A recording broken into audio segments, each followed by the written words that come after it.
Hello, hi అండి. ఈరోజు మనం ఆవకాయ పచ్చడి తయారీ విధానం చూద్దాము. 4 గిన్నెలు, ఈ గిన్నెతోటి నేను 4 గిన్నెలు ముక్కలు తీసుకుంటున్నాను.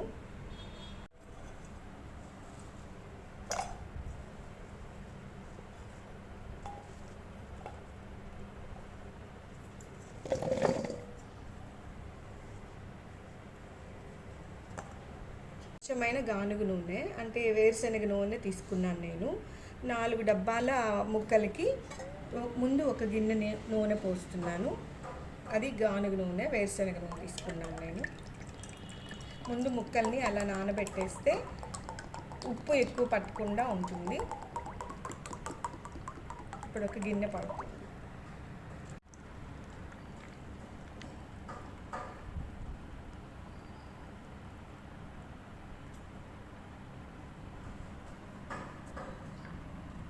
ఇప్పుడు కొంచెం ఒక స్పూన్ పసుపు వేసుకుందాము. పసుపు వేసుకుంటే ఏంటంటే ముక్క కొంచెం గట్టిగా ఉంటుంది.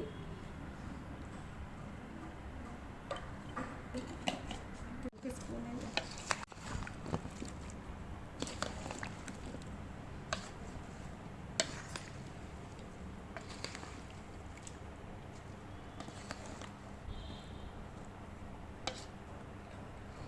నేను ఇప్పుడు జలాలు తీసుకున్నానండి. అవి కొంచెం పుల్లగా ఉంటాయి, ముక్క కూడా గట్టిగా ఉంటుంది. కల్లుప్పు మిక్సీ పట్టాను. ఇప్పుడు 4 గిన్నెల ముక్కలకి ఒక గిన్నె ఆయిల్ పోసి కొంచెం పసుపు వేసాము. ఇప్పుడు సపరేట్ ఒక బౌల్లో ఒక గిన్నె ఉప్పు, కొంచెం తగ్గినా పర్లేదండి గిన్నెకి.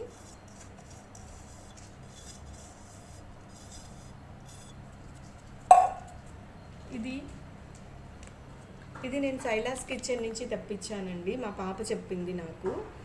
ఇందులో వీళ్ళు ఏంటంటే కారం 1 కేజీ తీసుకుంటే 1/2 కేజీ ఆవు పిండి ఇచ్చారు. దానికి ఒక మెంతి పిండి కూడా చిన్న ప్యాకెట్ వచ్చిందండి. నేను అది ఎక్స్పెక్ట్ చేయలేదు. ఈసారి నా ఆవకాయ పచ్చడి చాలా ఈజీగా అయిపోయింది. నేను ఇప్పుడు ఇది ఓపెన్ చేస్తున్నాను. చూడండి, సైలాస్ కిచెన్ కారము ఇప్పుడు మళ్ళీ ఒక గిన్నె తీసుకుంటున్నాము. ఒక గిన్నె ఫుల్ తీసుకుందాము. చాలా బాగుంది కలర్. ఒక 4 టైప్స్ ఆఫ్ మిరపకాయలతో చేయించారు. అందుకనే మా మేడం గారి వీడియోస్ అన్నీ చూసి తెప్పించాము. కారం చాలా కలర్ఫుల్గా ఉంది, బాగుంది. ఒక గిన్నె ఫుల్ కారం ఒక ఫుల్ 1/2 కేజీ పట్టిందండి. 4 గిన్నెలకి 1/2 కేజీ అంటే ఒక గిన్నె. ఇది కూడా సైలాస్ కిచెన్ నుంచి తెప్పించిందే అండి, ఆవు పిండి. వాళ్ళు కారం తెప్పిస్తే ఇది కూడా ఇచ్చారు. ఇది కూడా ఒక గిన్నె వేస్తున్నాను.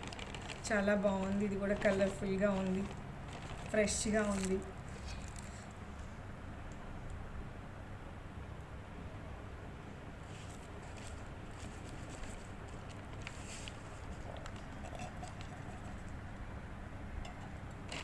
పిండి దీన్ని 1/8 అని చెప్పారు.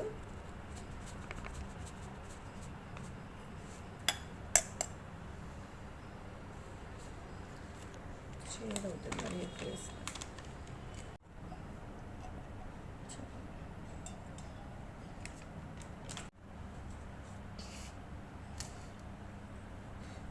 ఇప్పుడు దీనంతా మిక్స్ చేసుకొని చిన్నులపాయలు 1/4 వేసుకుందాం అనుకుంటున్నాను నేను. ఒక పావు గిన్నె చిన్నులపాయలు ఒలిచి పెట్టుకున్నాను.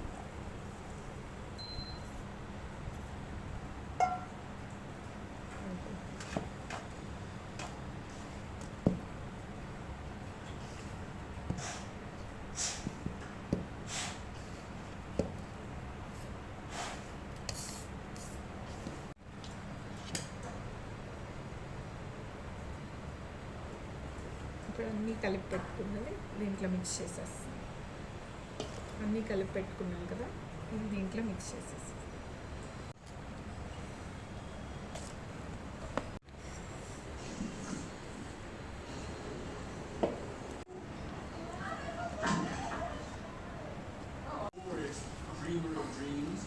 ఇలా మొత్తం మిక్స్ అయిపోయాక ఇంకా రిమైనింగ్ ఆయిల్ ఒక గిన్నె పోయాలి.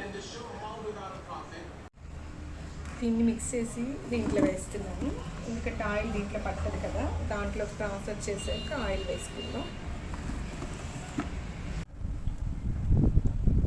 ఇంకో గిన్నె ఆయిల్ ఇప్పుడు పోయేస్తాను చెప్పారు కదా ఫైనల్గా. ఇప్పుడు దీన్ని కంప్లీట్గా మిక్స్ చేసుకోవాలి.